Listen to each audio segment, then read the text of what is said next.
So this nice young lady comes over to me, and it turns out that she's the engineering president. This is very strange. It's a Navy facility. Really? North Island Naval Air Station is strange, but it's structured exactly like an aircraft company. So the title of the president of the company, or the engineers, or the engineer managers, or the drafting staff, or whatever, they all got commercial names, but they're all Navy officers, okay? And hang on a second. so Hang on a second. So, Bob. I have a picture in the other room of him with the women that he was working with at that time. Okay. oh, you have the picture? I have the picture. Oh, is this one we were talking about over lunch? Yeah, that was one I was going to show you. Can you get that? Yeah. Take a break here. Just say, keep rolling. We're good. We'll just keep rolling. Actually, this one is worth. No, this one is worth seeing. So, all right. While he's off doing that, basically, you know, I was ribbing Bill. It's like everywhere he goes, it's like it's all about the skirts. You know, he's always working with the ladies. You know, everywhere. You know, there's a foxy secretary or two or three, and every job you've had, it seems there are all these beautiful women. And actually, they all were, okay, beautiful. They all were top level. They all were graduates, and they all were tremendously capable. So you got all these people running around. Every place I went, I had those. Yeah. Okay, don't ask me why. I I can't answer that either. I just find it just odd that, you know, here you are, third-class seaman, and officers going, it's all yours. That doesn't make any sense. These guys are running around in Navy, playing Navy, but really they're corporate on a Navy base. We have to get this in your when we're talking, but Yeah, we are talking. But I'm just saying. I got flight skins, okay? Yeah. Which means I fly every month, okay? And this means that I am going to be trained not just as some guy to help out on an airplane. I'm going to end up being a pilot. And lo and behold, the Admiral has a high-wing, 7-passenger, big single-engined airplane that he flies all over. And I end up on board that airplane, flying all over western United States. As a pilot? With his pilot training me to be a pilot. Okay. And that, I got navigation, I got everything, and I never went to school one day, okay? And when I came out to get a regular pilot's license, I went through that because I didn't have to take all the tests I could automatically take, okay? But the point is that I was getting flight skins, so now I'm flying co-pilot on a Navy PB-4Y2 float airplane, Oh, jeez. okay? Okay. Oh my God. Now, with Is this that, you? Is this really you? that is little Billy Tompkins, come No, on. Billy Tompkins is attractive. Now, the Gentlemen, girl in the middle above my head, that's the one that I went with. Okay. She was my girlfriend. All right. And actually, she was one of the gals that helped me out. This is actually a really cool picture. I like this. This is like something you might. It's got the badges on. It says North Island, I think, doesn't it? Yeah. ANR NASSD. Yeah. North Island. What's the SSD stand for? Yeah. What is SSD? Now, this is a photograph of me working. Oh, it says NASSD. What's the SSD? Yes, I was. You know, my father and grandfather and uncles are all Navy. I don't know this. Pathetic. Just pathetic. All right. So you want to get? You want to go? Can you go tight on that? We'll set it aside. All right. We'll do a side later. All right. That's an awesome picture. That is really cool. That is awesome. Preserve It really that. is. That's very nice. But anyway, so I didn't get the skins till later, but the commander that left had another fella and his secretary came over and said, we got to talk. And so I went into his office, and he sort of explained to me what I was going to be doing. Mm-hmm. And I don't know what the length of time was that the commander had been doing this job before I got there, but I know it must have been at least 1 year. So this is 1942, so that meant that Rico Botta was doing his thing in 41, okay? Which meant that Admiral Rico Botta had gone to 4 aircraft companies before he even got assigned to Commander Naval Air Station San Diego and discussed this subject, okay? So the 3rd week that I was there, the first operative come in. I have to say that's not correct. 2 operatives had come in and I didn't meet. I was not in the meeting. The 3rd week that I was there, I was invited into one of these meetings in that conference room up on top of the commander's tower you mentioned. tower. Yeah. North Island. So the way it's set up is Admiral Rick, the big table. Admiral Rico Botta's here. I'm sitting next to him here. One of the Navy captains, of which I had 3 captain bosses and 4 altogether because Admiral Rico Botta was the 4th boss. So one of them would be there. The secretary would be on the end of the table to type, and the operative would be on the opposite side of the table. So this is all new to me. I get a little bit of information. We're supposed to try to listen to what's going on and make comments as required. So I never had any training for this, okay? And it took a little while to figure out what was going on. So the first guy that came in was one of the older Navy lieutenants in this spy group, which they never called them spies, but they're naval operatives. And they are like investigators in Germany and the occupied countries, attempting to find out what the SS is doing and what the situation is with extraterrestrials are doing things with the SS. None of this made any sense. So that was one of the few fellows that was there for a full week. Almost every one of the rest of them for 3.5 years,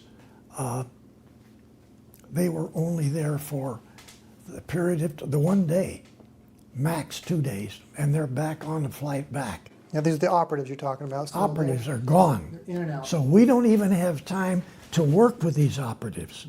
It's just what he can give us now. And it had already been decided, I didn't do it, that they were going to put together packages and actually distribute them out to different technical organizations in the country on a classified basis. No document that I saw had secret stamped on it, not even confidential. We learned it later on. I learned it later on. That's the way they handled it. So after the operator had finished presenting his information, and after 1 or 2 of the captains finished all the questions to try to get better answers to what he's presenting, and the admiral does too, it was my job to stay with him for the rest of the day, the night, and the next day before he gets on another plane and goes back, okay? So I'm to be his buddy to help him whatever it is that he needs. If he needs whatever needs, I got to see that he gets this, okay? And by that same time, I'm to get as much additional information as I can from him of what he had presented. So I'm handed a document from the captain that's there and another note from the admirals over here. Questions. Okay, I get that the next morning. In fact, it's when I go in the next morning, that's the first thing I get. But going back to how this starts by day is that always after midnight, the admirals, I'm in my barracks asleep. The admiral's aide comes in the barracks, taps me on the shoulder and says one thing: he's here. Nothing else. I get dressed as fast as I can get dressed, and I still just look like your photograph of me. Okay. That's the way I look. Okay? That's it. And I got my little badge. So I grab coffee on the way over. We get in there. The operative's sitting there already, and he's got stuff on the floor next to him. He's got stuff on the table. And then he's got his own notes, pretty well outlined. Some of these guys were real sharp. And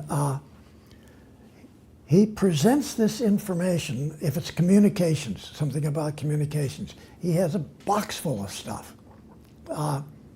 Whereas if it's about some sort of propulsion systems, very little.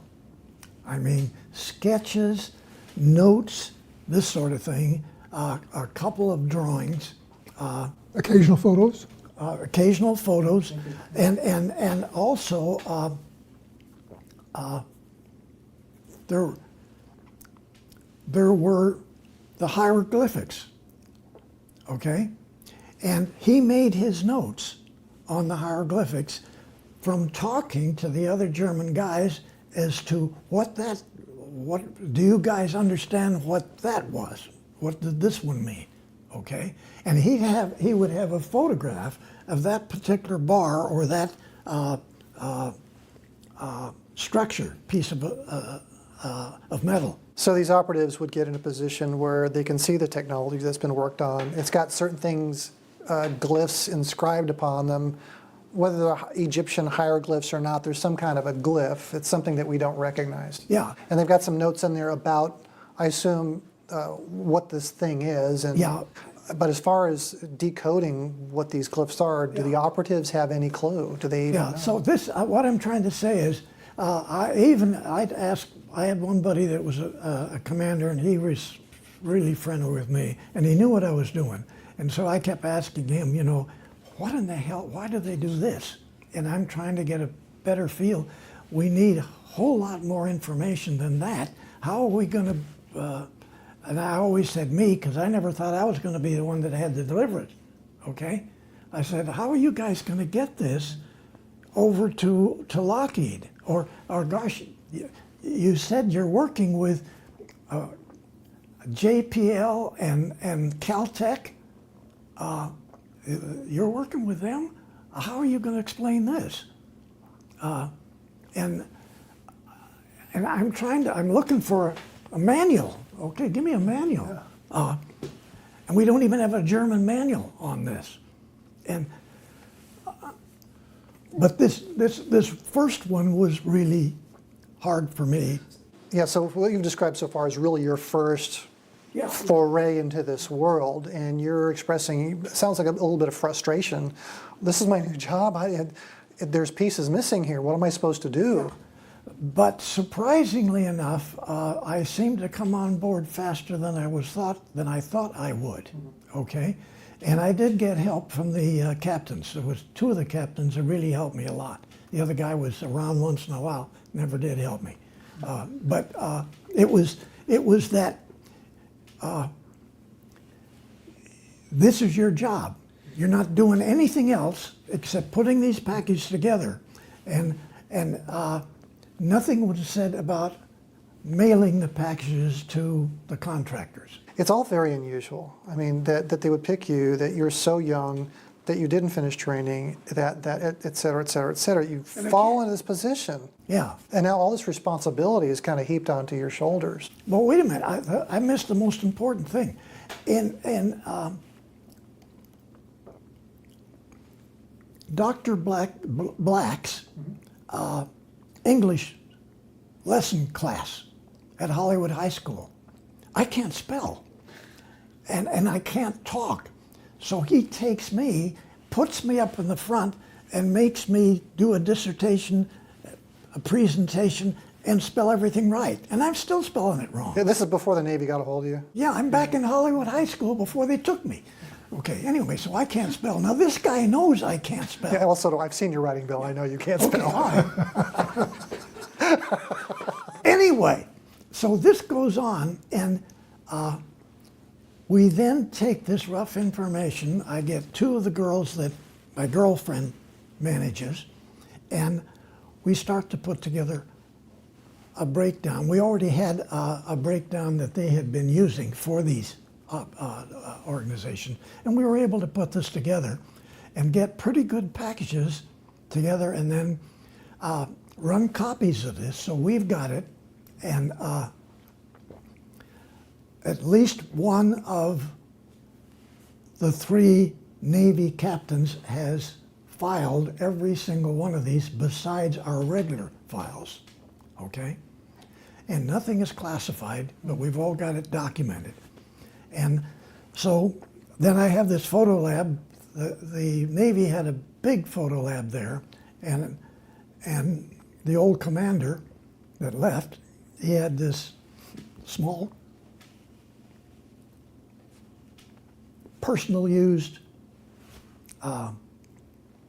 Photoshop. And you've seen the pictures of it, and you've seen the gals that run it, okay? That one right over there. Right over there. So when Bill says Photoshop, it's not the Adobe program. It's a place that processes pictures, photographs. Yeah, so, but we know not only photographs, but we run copies of all kinds of stuff that are possible related to this, that is part of the package, okay? That we then can say, I don't know whether this is that or not, but that's what he indicated. Right. I think Bill or Bob, you wanted to make a point? Yeah, I think, Bill, you've described in great clarity the process that you went through for these 29 people for those 2 or 3 years. And clearly their focus had been told to be the technology of the UFOs, largely, right? And my question is, did they ever talk about Antarctica? Going to Antarctica, submarines, big submarines, taking people to Antarctica, relationship to the any reptilians in Antarctica, or was that kind of out of scope? The operatives knew about Antarctica. They knew about it. They did, okay. So yes, that information went to Rico Botta. Okay. And that was part of some of the things that were being programmed, because one of the operatives, Bob, he was into a specific facility, and the facility was being packed up and being shipped to a different location. Okay. And one of the other operatives, at a different point, because we whenever we're discussing with the new operator, or one of the operators just came in, we always ask if do they know what Jim is doing, or have you seen Howard lately? Do you know what he's involved But none of the operatives came from Antarctica, as far as you know. No, but they said stuff is being shipped to the submarine base. Okay. And then another thing from a total different area,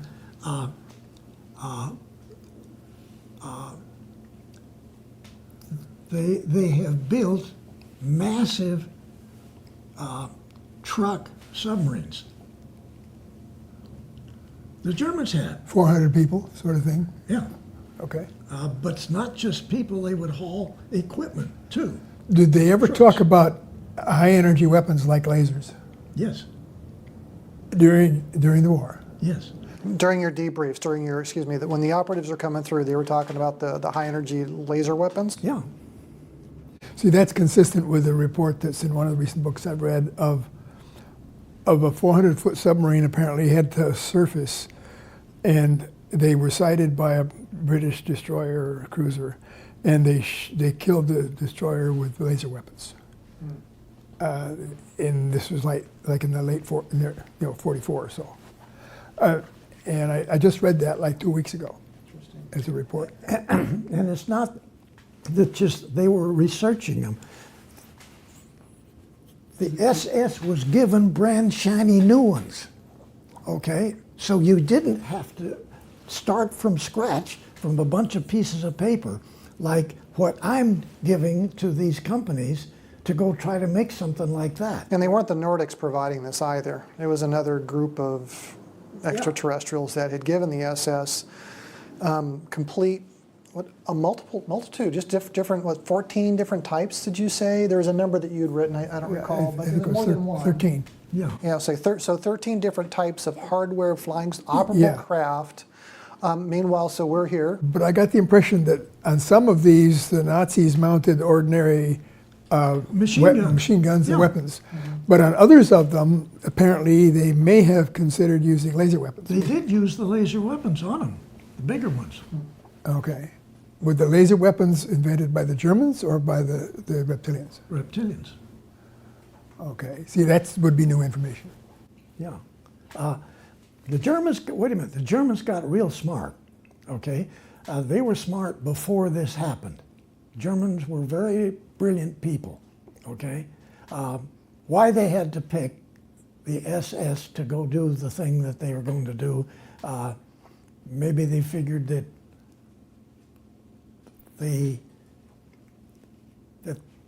what their missions are is not really very legal, okay? And it may be that that's the reason, but back to this information that comes in.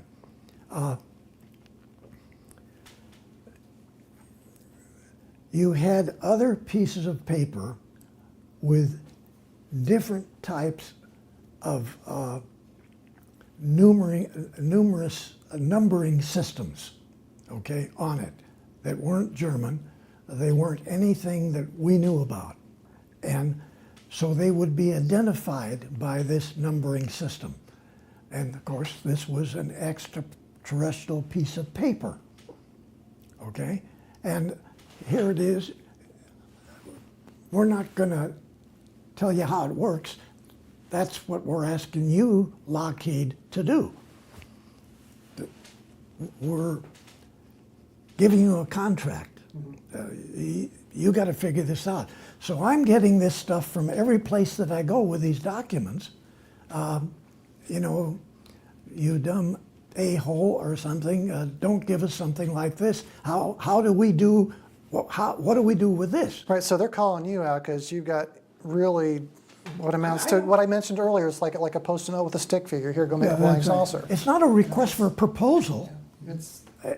And so don't blame them for having a hard time trying to figure out what the hell does the Navy want us to do. Right. I remember asking about the Germans because they were provided the technology, but in the form of the hardware, but there also some documentation, teaching, and even they had some challenges interpreting the written script or whatever was provided to them. Is that accurate? Yeah, absolutely, yes. So they also they couldn't read what was given to them on the written page. Yeah. You know, and here are operatives somehow getting access to at least some of that, I would assume, bringing it back and expecting our people to do create something based on a subset of something they have. But remember though, actually they had reptilians there that looked like humans, okay? They had reptilian guys there that looked just like us that they could go ask to help us out here. We didn't have anything like that in the United States. We just had these frivolous packages with notes in them. Do you think that any of the well-known Nazis that were photographed were actually reptilians? I never thought that, but other people had said they thought some of them were. Don't know yet. I never thought it, Okay. but I don't know. But we're just trying to say, please, you've got to realize how hard this was on American organizations to take this information and run with it. And if you stop and think, what you just said was that somebody in the Navy gave Lockheed Aircraft Company one of these packages. And 4 years later, the Skunk Works gets started. And so isn't this upside down with what you thought? And so, yes, the programs were secret in every one of the companies, organizations, but information is leaking out. And eventually, the Skunk Works becomes reality. And it's sort of like a small think tank at Lockheed. But it starts from a package out of a two-star admiral's office at North Island. Wow. Yeah. It's interesting when you visualize this system that was going on and the complexities with which you're trying to help people do something when you don't give them the tools to do it. Yeah, I'm sure others have asked you this question too. I mean, World War II, if the Nazis, the SS, whoever has been provided this, I mean, this is advanced technology based on what you're describing here. I mean, we couldn't hold a candle to any of that stuff. How did they lose the firing battle war with the bullets and all that? I mean, we went over there, we mowed over Europe, and we ferreted out all the Nazis, and yay, go America. America, right? NATO. We won over there. Did we win? You didn't win the war. You did not win the war, okay? Even before the war started, a blonde young lady was contacted to put together a group of friends and be influenced by extraterrestrials to design and build a massive propulsion system in a large space transport. Bob, did you have a thought you wanted to toss in there? You look like you had a... No, I'm good. Okay. And so Oh yeah, so Maria Orsic. yeah, the Jewish Maria Society. was doing this, okay? And she was doing it, some of it in Antarctica, okay? And so the SS finds out about this and they confiscate all of the people and all the equipment and everything they're using and sort of make them slaves, but just for a very short period of time, less than 4 months. And then the SS gave it all back to them and said, you guys go ahead and work with the extraterrestrials you're working with. We're working with these extraterrestrials. Doesn't that seem to run counter to whatever their agenda? Let's talk about the agenda. I mean, why would the reptilians give the SS all this technology? There's got to be some kind of agenda behind that. And if it's domination, whatever it is, why would they take it, especially advanced technology like that, and then give it back? Okay. Doesn't that run counter to the goal? I'm assuming the goal is they just want to take over the world or whatever. Yeah, well, all these ladies became the 1,442 people in that book right here, which is mentioned 5 or 6 times.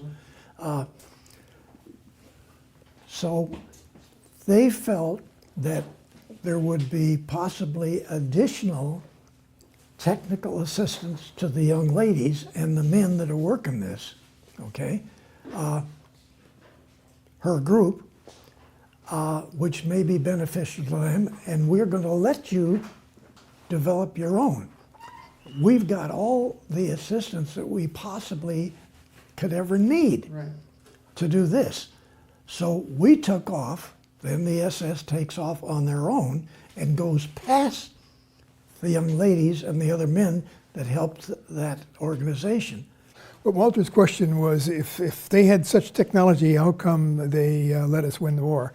And I guess the partial answer to that might be that they had their Hanabu 3, I think, in production, but I think they only were able to use it one night. Allegedly, they used it once and shot down a whole bunch of airplanes, but they didn't have enough to really defeat us in the air.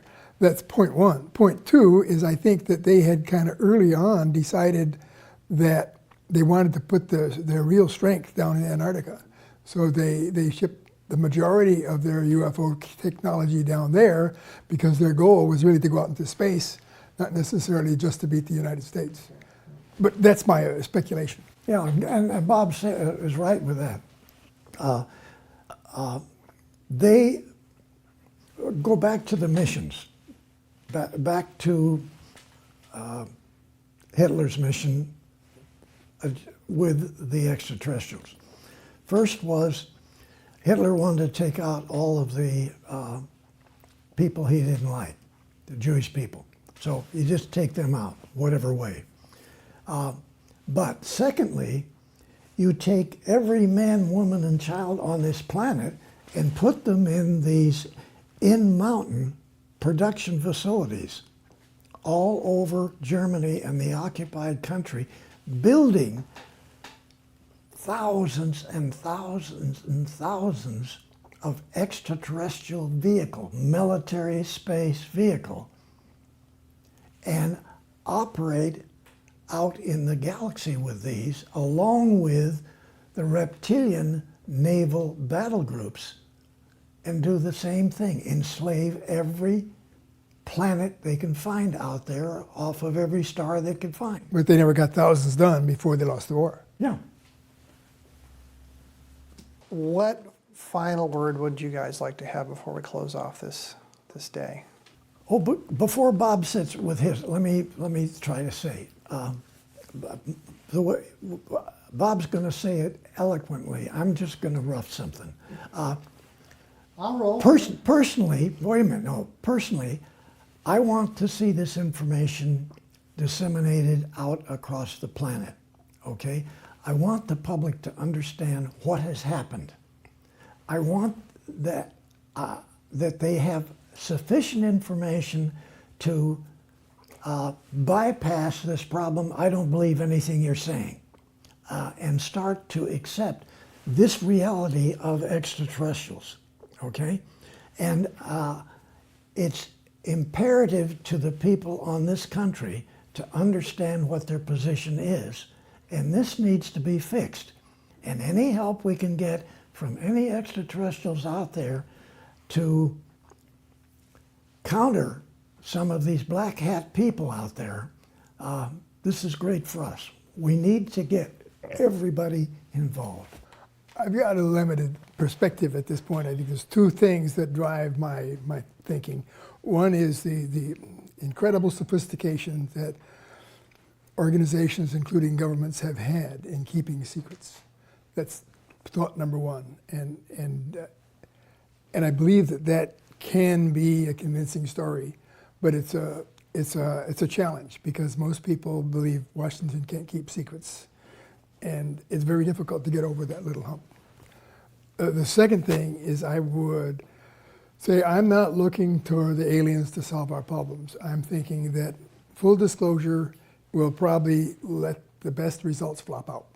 So I would say I'd go for full disclosure about everything, including disclosing things that would put a lot of people in jail because I think they deserve to be in jail. So those are my two main thoughts. And I think Bill's story really supports both of those arguments. Bill is himself trying to get the truth out. And I think the truth can set you free. Nothing wrong with that. Indeed. Well, someday we'll have that, shall we? Yeah. Yeah, it's better sooner than later. Better sooner than later. Yeah, I agree. All right. Well, thank you everybody for watching my YouTube channel, Search for Truth Reality. This is today with Dr. Robert Wood. Thank you. And William Tompkins, as always, thank you very much. And we'll see you all next time.